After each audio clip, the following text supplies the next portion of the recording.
Hey everyone, Sophie Behrman here, host of Life in 7 Songs from the San Francisco Standard. I'm really sad to say that this is going to be our last episode, at least for the foreseeable future. It's been a genuine highlight of my life working on this show, getting to tell the stories of so many fascinating business people, thinkers, artists, comedians, creatives, and learning about the songs that have shaped their lives. And I'm grateful to you, the listener, for coming along for the ride. So without further ado, here is this week's guest.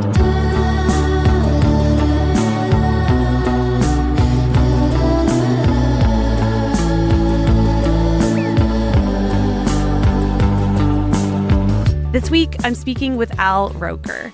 He's been a fixture on The Today Show since 1996, but weatherman barely scratches the surface. He's a best-selling author with books ranging from fatherhood memoirs to cookbooks to mystery novels. He's won more than a dozen Emmys. He holds a Guinness World Record for delivering a 34-hour live weather broadcast, and he's been inducted into the New York State Broadcasters Hall of Fame. He's also someone who's unusually open about health, family, and the big and small joys of everyday life. Al Roker, welcome to the show. Well, thank you, Sophie. So your first song is the theme from the A-Team. For those that don't know, this is the iconic 1980s show starring Mr. T about a military squad that escapes prison after being falsely accused of a crime. Tell me why you picked this song. Well, first of all, I think it was one of the greatest action shows of the 1980s. It was just this kind of goofy, this ragtag crew that each had their own specialty. Mr. T could build anything out of anything. The Face was able to con anything. Howling Mad Murdoch could fly anything. And of course, George Peppard was their leader, Hannibal Smith, who could, outthink and outwit any criminals or whatever. And so I just love the concept of the show. It was like a cartoon.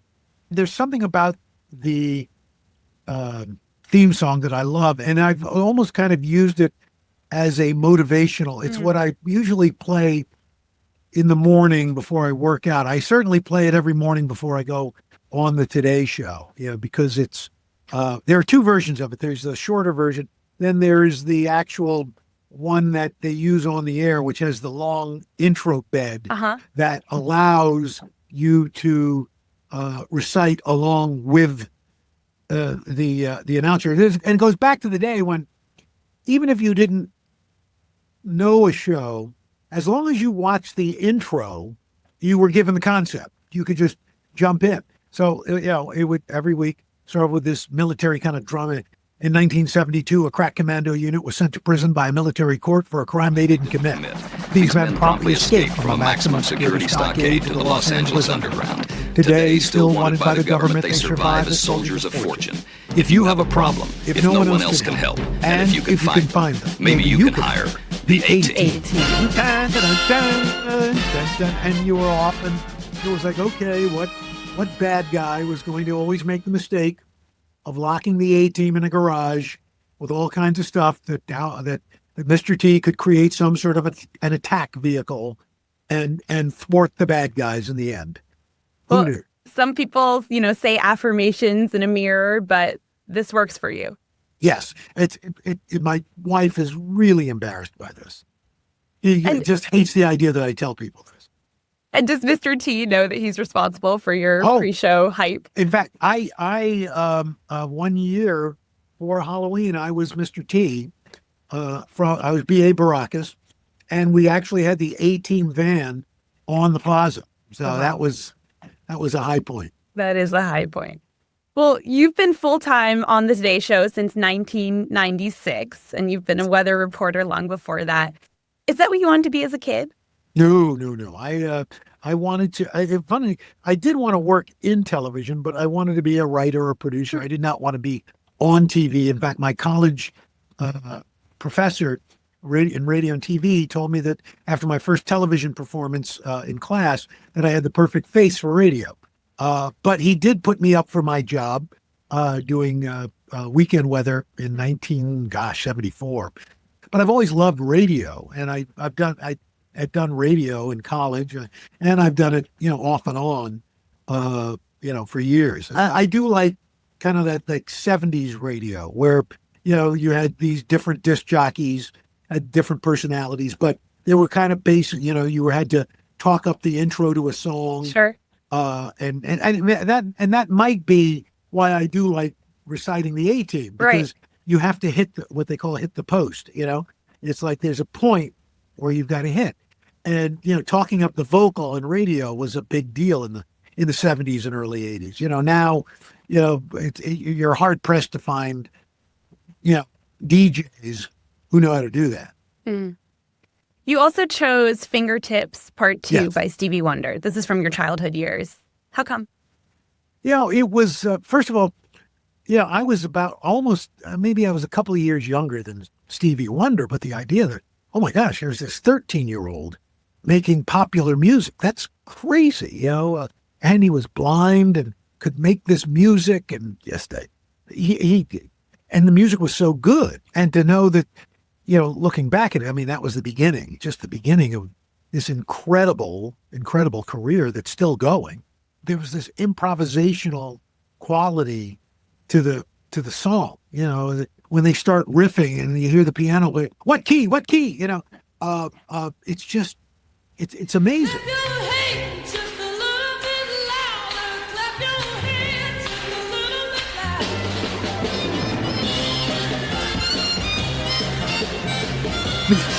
He's playing the harmonica and the energy.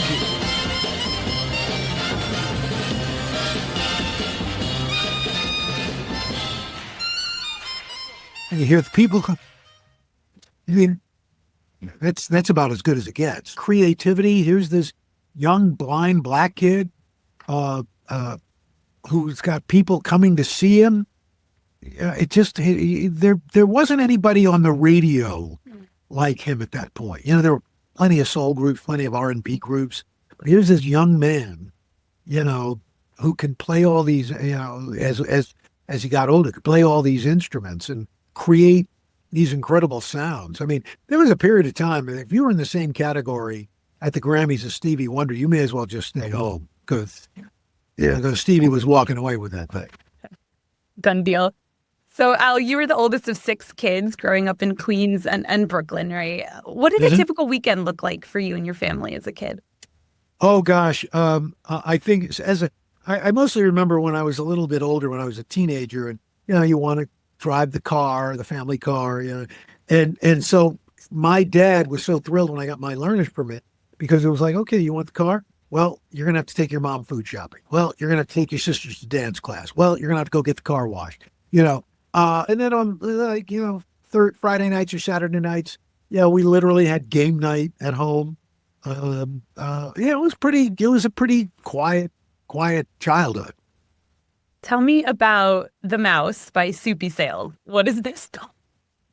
Well, Soupy Sales was a kid show host on ABC television. He was coming out of WXYZ, which was the ABC-owned station in Detroit. But then he got a syndicated kid show here in New York City on Channel 5. And just about the same time that happened, he was kind of a singer, and he had this novelty hit called The Mouse. This was during the British Beatles invasion and different kind of shows, the Funky Chicken and all these different songs. So he had this kid show in the afternoon. And he had a black sweater, white shirt, a red and white bow tie, white chinos, loafers. And he had puppets, White Fang and Blacktooth. There was Pookie the Lion. There were people who would come to his door and you'd only see their hands. It was anarchy. There were a lot of jokes that would kind of go over your head, but you knew that there was something almost naughty about it. Like he used to have this blackboard that had Soupy Says, S-E-Z. I always remember there's one that was written, she was only a gardener's daughter, but she knew how to plant her tulips. Yeah. It's a kid's show, for gosh sake. He also got into trouble because back then they were live, and New Year's happened like on a Sunday, And so he was on the air on Monday, on New Year's Day. He goes, now, kids, Mom and Dad were out late last night and got a big headache, so you don't want to bother them. But here's what I want you to do. I want you to go to Mom's pocketbook or Dad's wallet. You're going to see pictures of old men on green paper. I want you to send them to me here at WNEW TV, care of Soupy Sales. And you know what I'm going to send you? A postcard from Puerto Rico, and he got money and he got suspended. Oh my God. But so he was one of my heroes. But the mouse was, it was a big, he had 3 big hits. He had the mouse, Puffalafaka, and Your Brains Will Fall Out. And he was selling out stadiums. He was a big deal. The mouse. Hey, do the mouse, yeah. Hey, You can do it in your house, yeah. On the rug or on the wall. If your folks get bugged, do it in the hall. Do the mouse, yeah. Let's do the mouse. Come on and do the mouse with me. Okay, so it had a sort of choreographed. Yeah, and there's a part in the song where you say, put your teeth out and sneer. Dun, dun, dun, dun, dun. And you also emailed me. You said he talked to kids instead of down to kids, which is sort of... Yes, it was like, oh, wow, this guy's treating me kind of not like a kid, but like an adult. He's like, we're his confidants. He's talking to us. So I love Soupy Sales. Okay, so you also chose Black Magic Woman by Santana, which you saw him perform at a dress rehearsal of the Ed Sullivan Show. Yes. Take yourself back to the moment you walked onto the set. Describe that experience for me. Well, because Stephen Colbert does his show from the Ed Sullivan Theater, which was not called the Ed Sullivan Theater at that point, because Ed Sullivan was still alive and doing his show. But we were up in the balcony. It's an old theater. And so we were up in the cheap seats, and walking, and there's this big stage, and it's like, and there's this huge green curtain, and I couldn't understand what this was for. And Ed Sullivan comes out, now, ladies and gentlemen, right, Santana, and they start performing. And I'm looking up at the monitor, and I'm seeing all these psychedelic images behind them. But I'm looking, and there's this giant green screen. And that was my first introduction into chroma key. And I've always been a bit of a tech geek. And so that's when I really started getting interested in television.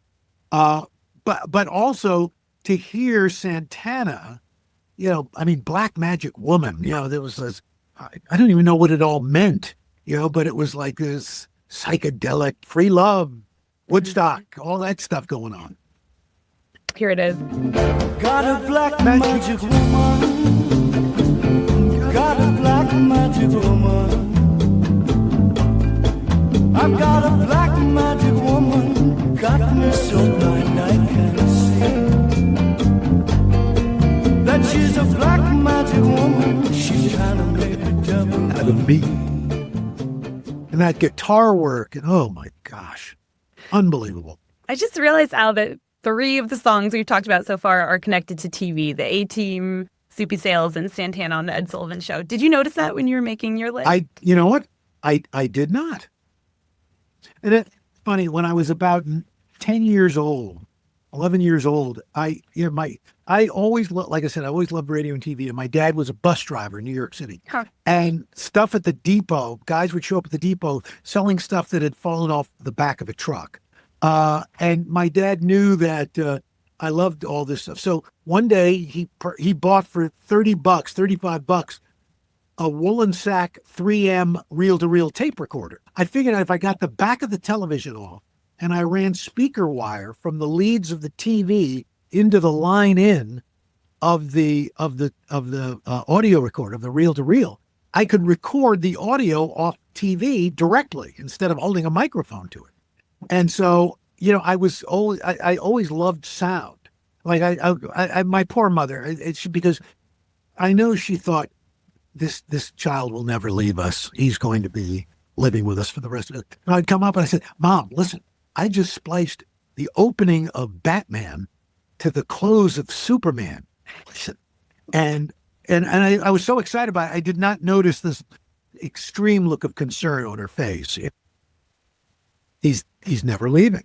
Never leaving. So next you chose Listen to the Music by the Doobie Brothers. Come.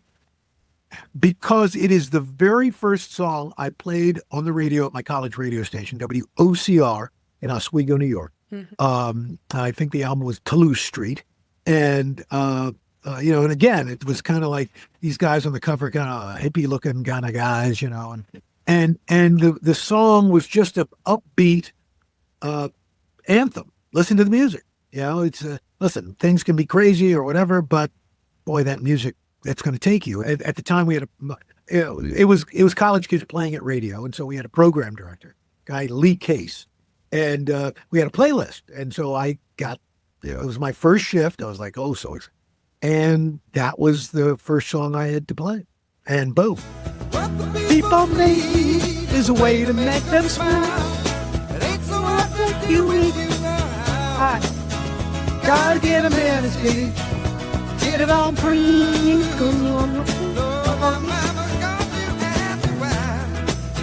Whoa, whoa, whoa. Listen to the music. Whoa, whoa, whoa. Listen to the music. And then, of course, that was just the first of Lord knows how many hits.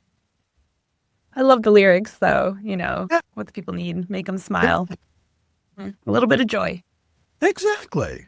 What did it feel like in that studio pushing that button for the very first time? Were you nervous? Yeah, of course. Radio was, and still is, to me, such an intimate medium because it's you talking to one other person. People have a way to, talk about the world. A lot of times people, get a chance to call in to the DJ and talk about things. It's kind of like theater for the mind. You in fact, it was funny when I was in college, it was the first, I was listening to the radio station and I said, I'm going to go down and meet the program director so I can try to, and this guy had this deep voice, booming voice. And, in your mind's eye, I thought, oh, he's probably 6'2", blonde, probably plays on the football team. And then I walk in and he's this like kind of scraggly haired, pimply faced guy with a mullet, I was like, and I said, is Lee here? He goes, I'm Lee. And inwardly I'm going, no, you're not. You don't sound like Lee. You don't look like Lee. Let me put it that way. You sound like him, but where's Lee? So you also chose I'll Be Around. This came out in 1973 by the Spinners. So where does this song take us? Well, it was the end of my freshman year. I've been dating this. Well, I think in my mind we were dating. I don't think in her mind we were. I think in her mind we were friends. Then she started going out with this guy, and it was first heartbreak. It was tough. So but hope springs eternal in the human breast that she'll see the error of her ways. And so this song was kind of like, it said everything. I'll be around. I'll be there waiting for you when he dumps you or you come to your senses. But she never did. The song lasted, I think you emailed, but my love for her didn't. So here we go. You made your choice. Now it's up to me. To bow out gracefully. Oh, you're home key. But baby, whenever you call me, I'll be there. Whenever you need me, I'll be there. Oh, whenever you need me, I'll be there. I'll be around. I understand that it was while you were at SUNY Oswego that you first started working as a weather anchor. I think you mentioned that early on. This is with the local CBS affiliate in Syracuse.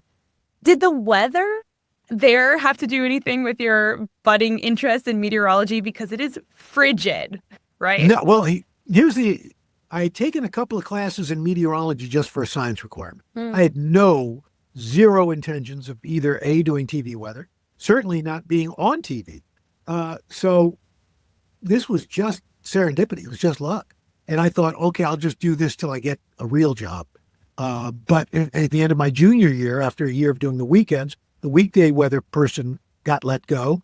And I was a full-time college student my senior year and working on TV, doing the 6 and 11 o'clock news. So it was one of those weird accidents of, and it seems like most people I know who are doing what they're doing. Well, let me rephrase it. Most people I know of a certain age who are doing what they're doing probably didn't start out to do that. And why did you rephrase it with the asterisks of a certain age?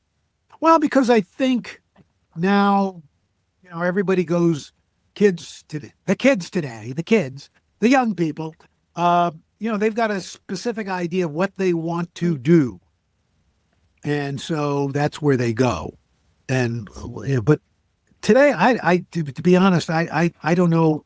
I doubt I would be as successful today if I was coming up today. I really do, because the landscape has changed so much. It's funny. I found a box that had a bunch of stuff when I worked at Channel 4 here in New York, including there were some old ratings. And in the mid to late 80s, at 11 o'clock, our newscast in New York City, which we were fortunate, we were number one, we had almost 3.5 million people watching us just in New York City. Wow. It was like a 23, 24 rating on a Thursday night, must see TV. Today, that's bigger than what the Super Bowl gets. I don't know if that same path exists anymore. Yeah, that serendipity where, what did you say? The guy got sick or he retired and then... Yeah. And then all of a sudden you're in front of the camera when you thought you wanted to be behind it. Yeah. So after college, you continue working as a weather reporter. You end up covering the weather at NBC on the Today Show, of course. And that's where your name really skyrockets. I mean, everyone feels like they know Al Roker. What was that change like? I really try not to believe your own press, because as I tell my kids, listen, you're doing great today, but tomorrow it's Willard Scott gave me the best bit of advice, and it was, you just got to be yourself, because everything else can go away, but at least you still got that. And so that's kind of been my philosophy. And I feel like you've also been really open about yourself, like even publicly, right? Your health, your personal life. Is that part and parcel of just being yourself? Like, is that why you chose to be so open about some things that are personal? To be honest, I never had a plan. I don't know. This stuff, it's kind of like, it's the positive version of the old joke, Doc, it hurts when I do that. Well, don't do that. Does it feel right or good when I do that? Yeah, okay, then do that. Keep doing that. That's pretty much what's governed my life. I've had a number of health issues, and if you can use those to help others, why wouldn't you? I suppose I could have kept quiet about the prostate cancer or gastric bypass or whatever, knee replacement. But, when people come up to you and they say, you helped me. I wasn't sure whether I was going to do this. And then you talked about it, and, I went ahead and did it. So why wouldn't you take, your thing's going to happen anyway, one way or the other. So why not do some good with it? So tell me about your last song, Philadelphia Freedom by Elton John. So it came out, I believe, in March of 1974. At that time, my mom was not feeling well. My baby brother, who's about 17 years younger than me, I volunteered to take him to college with me. So he stayed with me for about a month, going to classes. He was at the time 2.5, almost 3. Wow. In fact, my mother said, I don't remember doing that, but I forgot his potty chair. So I had to potty train him. And in fact, he ended up going to SUNY Oswego. And he's in his first day of class, a public speaking class, Dr. Kathleen Nesbitt. And he says, she looks at, the roster. She goes, Christopher Roker? And then he raises it. Could you come up here? Comes up, says, face the class.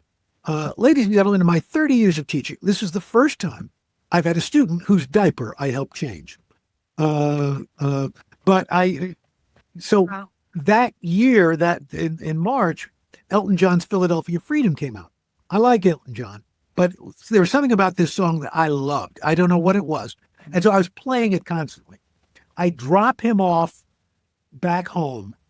And about a day later, my mother calls me and says, why is your brother singing a song about Philadelphia cream cheese?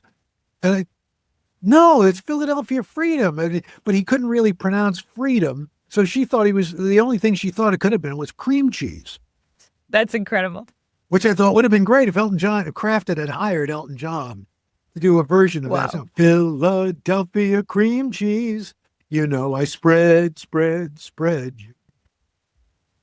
right, here's the real thing. Philadelphia Prince, shine on me, 'cause I love shine a light through the eyes of the one left behind. Shine the light, shine the light, shine the light, won't you shine the light? So I want to ask you about Weather Hunters. This is your latest project. It's a PBS show about weather detective Lily Hunter and her family. Obviously, it's connected to weather, education, connecting with people and kids. What does it mean to you? Well, look, I love animation.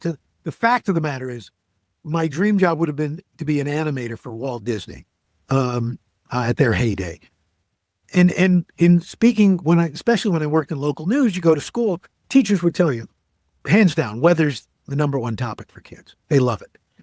And I realized there was never a kid show about weather. Mm-hmm. And so I came up with this idea so long ago. My kids are 38, 27, and 23. My daughter Courtney, Leela, my son Nick.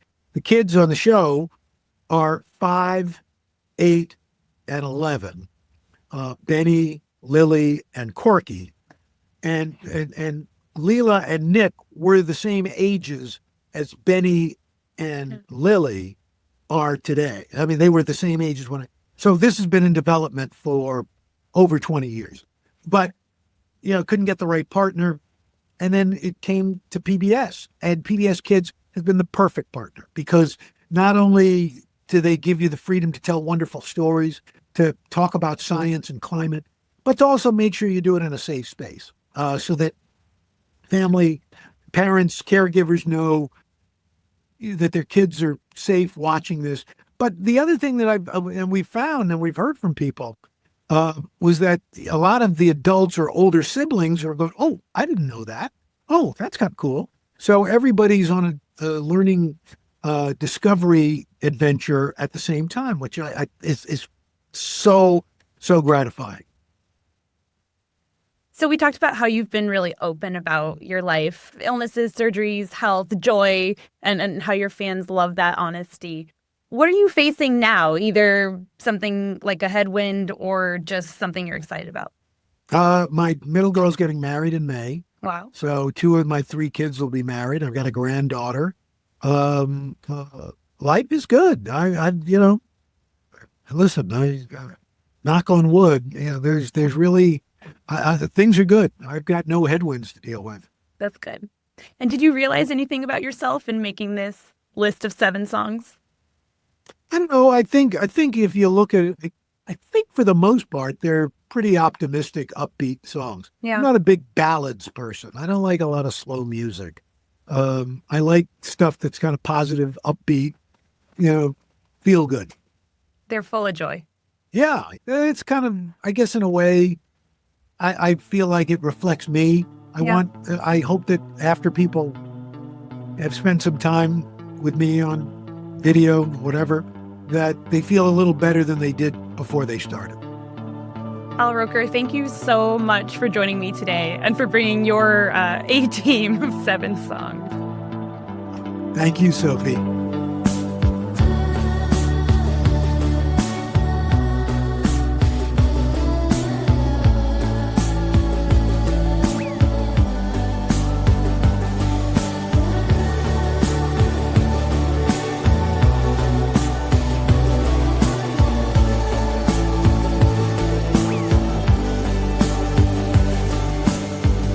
Life in 7 Songs is a production from the San Francisco Standard.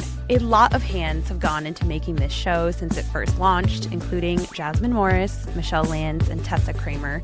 And I want to shout out those 3 especially for everything they helped to build. Our theme music is by Kate Davis and Zubin Hensler. Jess Hutchison created our show art. I'm Sophie Behrman. Thank you for listening.